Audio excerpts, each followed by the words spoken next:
ആ പഞ്ചായത്ത് ഓഫീസ് അത്തരത്തിലേക്ക് അതപ്പതിച്ചിരിക്കുന്നു. രാവിലെ കോളേജിൽ പോകുന്നത് പോലെ കുമാരിമാർ ഉടുത്തൊരുങ്ങി പൊതിച്ചോറും കെട്ടി പഞ്ചായത്ത് ഓഫീസിൽ വന്നിരുന്ന പിന്നെ എത്തുന്ന സമയത്തെ കുറിച്ച് ആർക്കും ഒരു ധാരണയില്ല. കുടുംബങ്ങൾ അനാഥമായിക്കൊണ്ടിരിക്കുന്നു.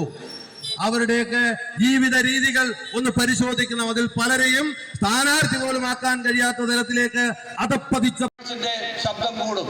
അതിനനുസരിച്ച് ഡാൻസ്. അത് വണ്ടിയിൽ മാത്രമല്ല, ഇല്ലേ? നിങ്ങളെല്ലാം വിളിച്ചുകൊണ്ട് വനിതാ മതില് പോലെ അല്ല, സോറി, വനിതാ ജംഗ്ഷൻ നടത്തിയില്ലേ GSN ഓഡിറ്റോറിയത്തിൽ? ഇല്ലേ? നിങ്ങളൊക്കെ പോയവരല്ലേ? വനിതാ ജംഗ്ഷൻ നടത്തിയപ്പോ സ്ഥിതി എന്താ? GSN ഓഡിറ്റോറിയത്തിൽ ഉച്ചത്തിൽ പാട്ടിട്ട കളിക്കേണ്ടത് നിങ്ങളാണ്, അല്ലെ? സ്ത്രീകളുടെ കലാപരിപാടി അവതരിപ്പിക്കാനാണ് അവിടെ ഇട്ടത്. പരിപാടി നടന്ന എവിടെ? മുറ്റത്ത്, അല്ലെ? ഓഡിറ്റോറിയത്തിന് പുറത്ത് കളിച്ച ഡാൻസുകാർ ആരൊക്കെയാ? ഈ പറഞ്ഞ ആളുകളല്ലേ? ഈ പറഞ്ഞ ആളുകൾ കളിച്ചു. വനിതകൾ വന്നു നിന്ന് ക്യാമറയെ പകർത്തി. നിർഭാഗ്യവശാൽ ചില ആളുകൾ സെൻഡ് ചെയ്ത് കൊടുത്തു പലർക്കും.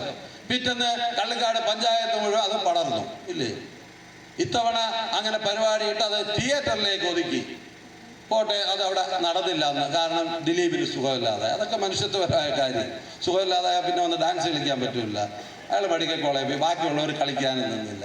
കൊണ്ടുവന്ന കമ്പക്കെട്ട് സാധനങ്ങളെല്ലാം തിരിച്ച് വേറെ ചില ആളുകൾ കൊണ്ടുപോവുകയും ചെയ്ത്. ഇത് അവിടെ മാത്രമല്ല, ഇത്